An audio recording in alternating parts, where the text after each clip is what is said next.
Hello guys, this is Sweet Service TV and welcome back to my channel. But before we start the devotional guys, I would like to shout out the parang personal channel na napunta rito at join sa devotional. Shout out ng God bless to Clarice Silado, Megan Ortega, Divine Villarin, Grace Magsayo, Chelsea Gumbao, Sia Casino, Janui Abiden, Rogen Tabuyan, Jules Magadia, Jan Prantilla, Gisela Zamora Danalia, Jicomic Palma, Adrian Albaran, Cynthia Cabajales, Angel Rapidas, Erika Balansag, Heart Ponsalan, Connie Blog, Ians TV, Heavens of TV of Korea, SSC TV of Korea, Michael Aburita, Von Anthony Balmoria, Franz Shandog, Ben Lawrence Chonko, Rian Sidik Prisaga, Goldilocks, and Foreman's Work. Shoutout na rin sa mga hindi nakisabay na manood sa devotional, but still napunta pa rin dito para manood at makinig sa devotional. God bless us all, guys.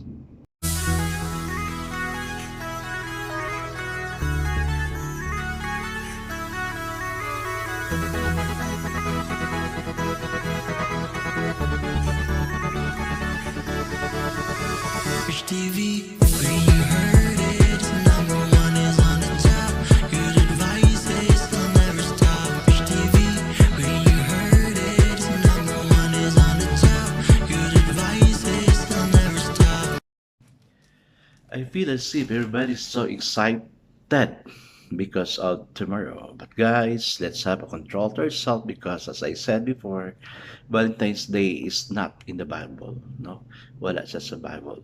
Every day is love for God. Not just during Valentine's, but every day is God. Is love for God.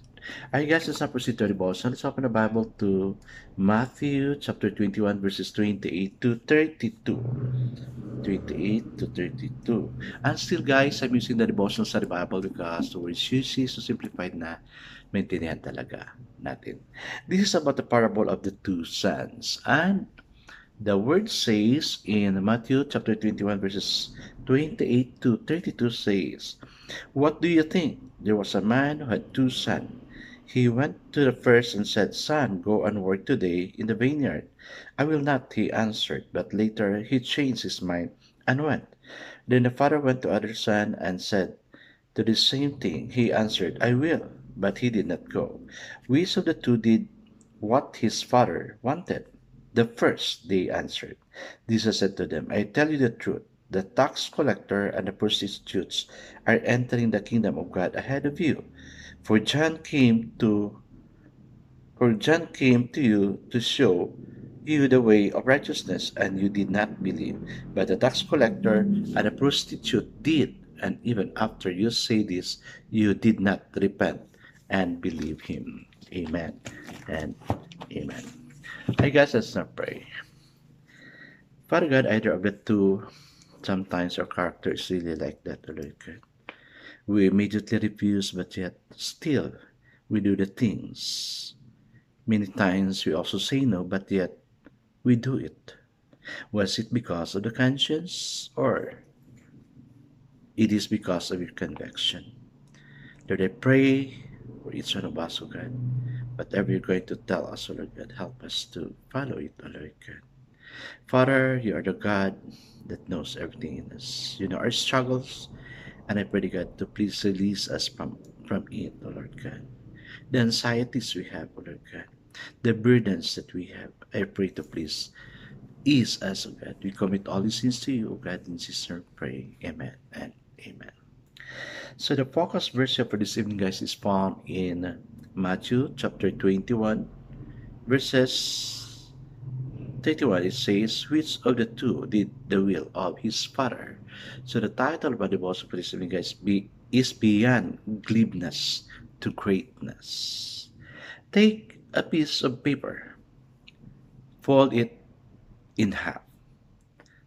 On the left side, list the priorities of your life in the order of importance. So, ganda na suggestion niya. Guys, we need to do it. No?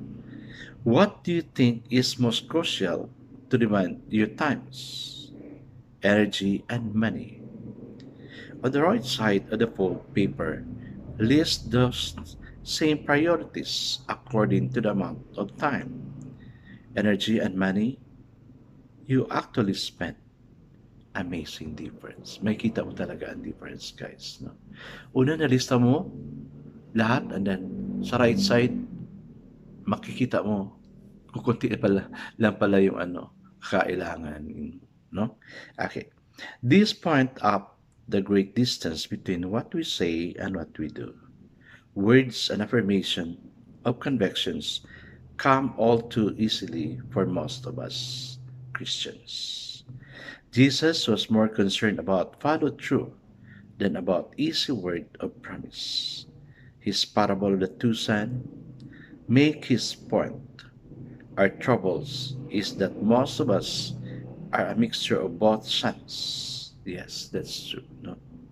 Sometimes we attempt nothing and accomplish it magnificently. Jesus challenged us to be perfect as our Heavenly Father is perfect, to lift us out of glibness. That's just where Jesus wanted his proud listener to end up. Who then can be saved? No one. Apart from God's love and forgiveness, once we acknowledge our need for that, we will be on our way to perfection on God's term. Amen. Guys, ito rin yung desire, no? Just this morning, kasi morning, just this morning, upon waking up, I read, of course, I have my devotion, and the Lord convicted me na to do something better. May struggles tayo, and we need to go away with the struggles.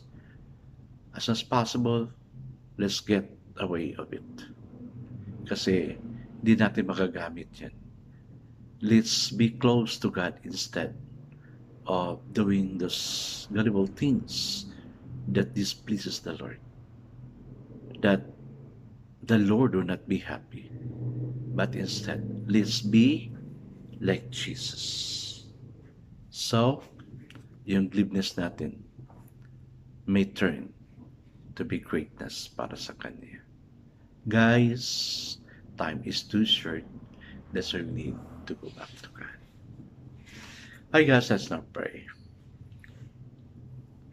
Father God, in our prayer, we will say what we mean and mean what we say. Help us to do so, God, because we know you're there. Many times we pray for something, but yet parang hanggang bibig lang, not by heart. Lead us para talaga yung true prayer. In Jesus' name we pray. Amen and amen. Yes guys, do the assignment, no? Ilista mo sa left side yung mga gusto mo. And then sa right side, ano yung mga pangangailangan. And so exciting to know about it.